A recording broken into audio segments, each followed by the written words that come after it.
Welcome to the 30-Day Content Creation Challenge, Day 4. I'm Krista Moon, and today's topic is how to select the right business keywords for SEO. Let's check it out.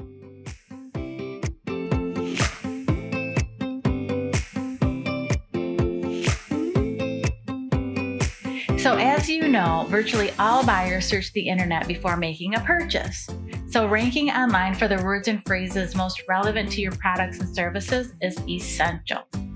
The business keywords are the bridges that connect qualified prospects to your website. Here's a high-level overview of how to choose the best terms and phrases that your potential customers will most likely search online. To help illustrate, I'll refer to an example of a medical device company called Paragon 28. Step number 1, create a strategic SEO plan. If you've been watching any of these videos, I'm probably going to start sounding like a broken record, but success always comes back to the plan. Here are 4 things that you need to have in place before you can even get started with doing SEO for your company. So number 1, you need a tool or some kind of way to figure out what keywords will get you the best results. Not all keywords are cut from the same cloth. Some get searched more than others, and some are easier to rank for than others.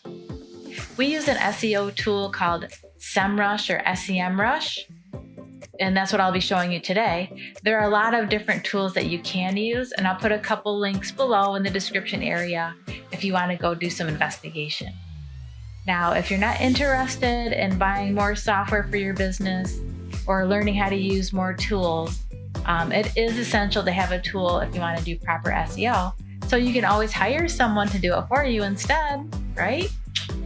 The second thing that you're going to need to get started with SEO is a buyer persona. You need to understand who you're targeting, what goals and objectives they have, who you're writing for. You need to have that well mapped out. That's going to help you dictate what kind of words and phrases would be important to someone like the one you're trying to talk to. The third thing that you need is a content plan. So now that you have a tool, you know who you're going after, what are you going to say to them? That's essential. So the content plan, has to be mapped out before you even start doing SEO. And then once you have that planned out, you need to also make sure you understand your goals, right? What are you trying to achieve with your content? What kind of outcomes are you looking for? So you have your tool, your buyer persona, your content plan, and your goals. And so now you're ready to move on to step 2, which is keyword research. Now's the time to jump into the SEO tool that we talked about. As I mentioned, I'm going to be using SEMrush along with the example of the medical device company Paragon 28 to show you how to start fleshing out target business keywords that you want to focus on. Okay, let's look at Paragon 28's website to think more about how do we do this keyword research. So this company is a medical device company, and they work with foot and ankle surgeons, and they have products that solve foot and ankle conditions, okay? So people break their foot, they break their bones, and these surgeons have to go and try to figure out how to put these bones back together in a way that's best for the patient, obviously. So that's what this company provides are the different, if you go to their products page, they have different products to help surgeons mend their patients. So how do you figure out what keywords should you focus on? Well, let's jump into the SEMrush tool and I'll show you some information that you might find valuable. One is if you type in a website, which I'll type in the Paragon 28 website. One of the things that you can do is find out what words are actually ranking for, or your own website is actually ranking for. I'm always interested in that. What words are they ranking for? Most companies will rank for words that are related to their company, which is, good, right? Paragon 28, their name, brand, things. They're ranking number 1 for those terms, which they should because that's their company, right? But here's the thing to think about. If someone doesn't know who you are, they're not going to search for anything related to your company. So those words don't really help you drive new people to your website. So you want to find words that are not related to your company. So when I go to their homepage, one of the things that stuck out to me a lot is the word foot and ankle. Foot and ankle community, foot and ankle conditions, foot and ankle specialists, foot and ankle surgeons, foot and ankle surgery. So if I had to make a guess, they really want to rank for the term foot and ankle. So when I'm on here, these are the list of words that they're currently ranking for. I can try to search it up and see, do they currently rank for that? And they rank for foot and ankle products, number 12, position 12. So if you go into Google and you search up foot and ankle products, they should be, they're on the first page now. So pretty cool. They're right near the top. So that's what they're ranking for now, but maybe they would want to rank for foot and ankle surgery. So then you come into, so the keyword research part is you come into the keyword magic tool, okay, or whatever tool you're using, and you type in foot and ankle surgery. And it shows that here's the word and different variations of the word and phrase that you can look at to help you drive your content ideas. But this one has a volume of 480 people a month are searching for this term, which is pretty good.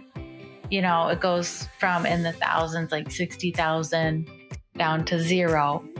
But most keywords are, it depends on your business, but some, you could be targeting words that have a volume of 40 or 50, or depending on your products or services, they could have a higher volume, but you always want to look for the most volume, obviously, for the most relevant word, and that how difficult would it be to rank for this word. So you have yellow would be possible. It's possible to rank for it. And then it goes difficult, hard, or very hard to rank for it. So this word here, foot and ankle surgery, is definitely one that I would consider as a top keyword for this company. But there's another way I wanted to just show you. Think about this, that they sell to surgeons, right?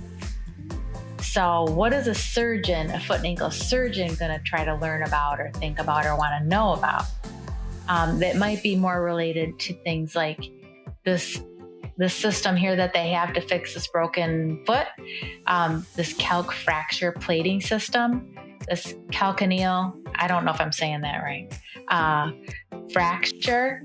So this would be something I would think, is that a word that a surgeon would try to search and learn about so that they can do a better job for their patients or have new cool things that they can do to solve the problem.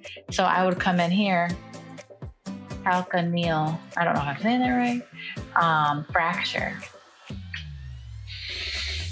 And then I would say, look at that, calcaneal stress fracture, volume of 1900 and a keyword difficulty of 34. And it's specifically and directly related to what they sell. So I would have a web page on their website that was completely optimized for that word. And unfortunately, the way that it's set up right now, it says C product. So if I go to their product, so they have calc fracture plating system. And I don't think that would probably have any kind of SEO to it. Nope. So that's where you would want to go in and update this page for on-page SEO and using that to try to get that keyword in here, calcaneal fracture, so that you can rank for that word and you'd have a higher chance of Google indexing your page for that and actually serving it up on a search engine if someone's searching for that. There's one more step to the keyword research process that can add a lot of value, and that's competitor research. So if you can find out what keywords your competitors are ranking for, maybe what keywords you overlap with, if there's any gaps, then you can put together a plan to try to be competitive in the SEO space.